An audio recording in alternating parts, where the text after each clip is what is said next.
All right, guys. So Biden came out the other day and he announced some proposed Supreme Court reforms that I want to walk through with you. So it's actually very simple, pretty straightforward. Sahil Kapoor of NBC comes out and says the following: Biden-Harris White House comes out for new Supreme Court reforms. The first thing, a constitutional amendment saying presidents aren't legally immune for crimes they commit in office. Now, needless to say, the process to get a constitutional amendment is nearly impossible to do. I mean, it is possible, but you really need a groundswell from the bottom up, and you probably should go state by state. That's the best way of doing it. But you need an overwhelming majority. It's very unlikely, right? But anyway, okay. In theory, that's great. I'd also like a constitutional amendment to get money out of politics and ban corruption. But okay, that's number one. Number two, 18-year term limits for justices to serve in active status. So introducing term limits for the Supreme Court. Other countries' Supreme Courts have term limits. I love the idea, but also 18 years, I think that's a little much. I think that's a little too long. And we all know the strategy that now the Republicans are doing, which is they pick very young Federalist Society thugs and goons like Brett Kavanaugh, and they know, hey, he'll be on there for life, and he's young, so he'll be there for a long fucking time. Okay. Then we get a binding Supreme Court Code of Ethics. Out of all of these, this is the biggest no-brainer, binding Supreme Court Code of Ethics. People are shocked when they learn that the Supreme Court currently does not have a code of ethics. They're in awe of that because everybody just assumes they have a code of ethics because other courts have a code of ethics. So a binding code of ethics is like, look, if there's some sort of issue, if you have a conflict of interest, you are mandated to step down, right? You are not allowed to accept any gifts from anybody for any reason whatsoever if they have, business in front of the court. These things are obvious. These things should be the case. But we've had Supreme Court scandal after Supreme Court scandal where all the justices are taking all this money and all these gifts from all these different billionaires or corporate interests, and then they get in front of the court and they rule in their favor. It's a joke. It's a joke is what it is. It's laughable. This is not a serious institution. This is a deeply corrupted institution with a bunch of partisan, hardcore ideological hacks. And there's never been a better example of that than the fucking decision they made on immunity. Right? Where basically they were like, yeah, the president is immune for all official acts, and they're not immune for unofficial acts, except they kind of are, because if they just say, I'm going to call this an official act, you can't really question their motive, and you can't really present any evidence to the contrary. So they're just basically kind of immune across the board, even though we're going to pretend like there are some exceptions. There's not really any exceptions. You can prove they're immune. So, all right, what do I think of these ideas? Look, I like these ideas. They're good ideas, but I would also like to see a little bit more of a proactive way of fighting back that's not so contingent upon either a constitutional amendment or getting something directly through Congress, because we all know that's DOA. We all know that ain't going anywhere, right? So it's more of like a little virtue signal thing.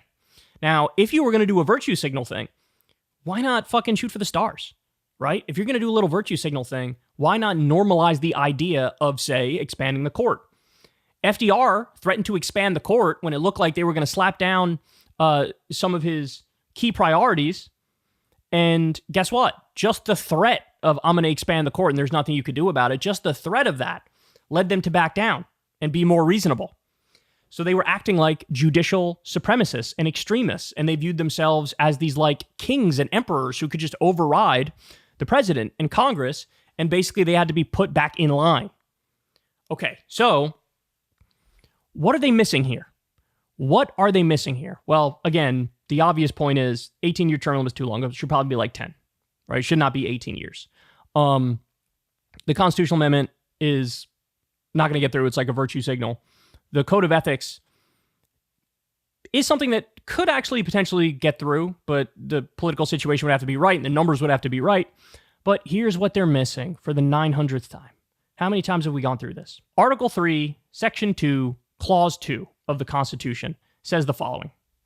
In all cases affecting ambassadors, other public ministers and consuls, and those in which a state shall be party, the Supreme Court shall have original jurisdiction. So this is what the Supreme Court is first and foremost about.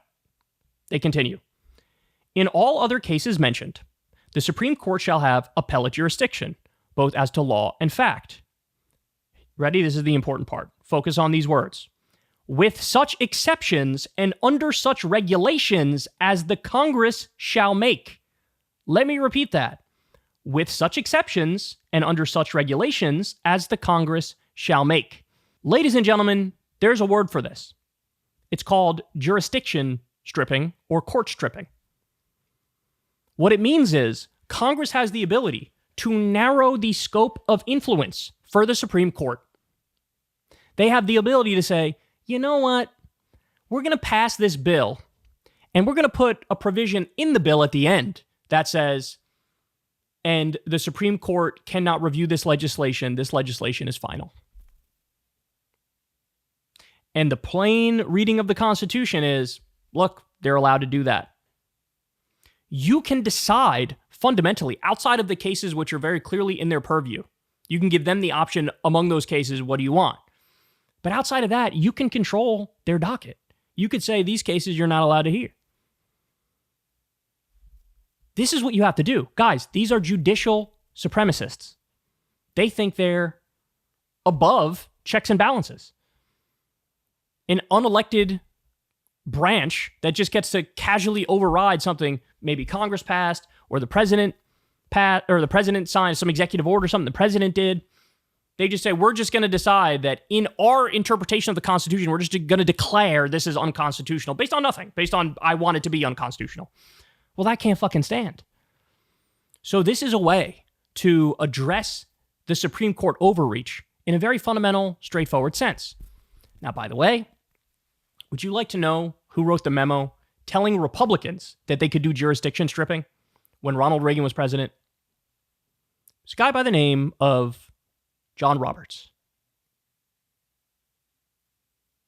So the current conservative leading the Supreme Court, he's the guy who said, yeah, jurisdiction stripping is totally constitutional. It's totally, Congress is totally able to do that. So, look, you got to fight back in a serious way. You have to do it. You have to find ways around even Congress to get this done. And I say that because they're not going to do their job. They're going to stonewall. They love that this court is full of judicial extremists and judicial supremacists. They love that they're ideological hacks who don't care about actual procedure and process. They only care about right-wing extremism. So if they want to be, that's the point. If they want to be right-wing activist judges like they were during the Lochner era, okay, then you fight fire with fire. That's what you do. And some of these proposals are good, like I said. Some of them are weak sauce. Some of them are never getting through. And if you're going to release like a virtue signal thing like this, you should at least be shooting for the stars so maybe you reach the moon. You should have said we're going to pack the court. You should have gone further. I don't even think they know about jurisdiction stripping, but it's in our Constitution. So anyway, there you have it. It can't continue. This can't continue. This can't continue. These unelected extremists overreaching in every way, shape, and form, and now they fucking put the president above the law, and we're supposed to pretend like that's acceptable? It's not. Hey y'all, do me a favor and like and subscribe. It helps out big time in the algorithm. Click the bell as well for notifications when videos drop, and watch that video on screen right now. You know you want to.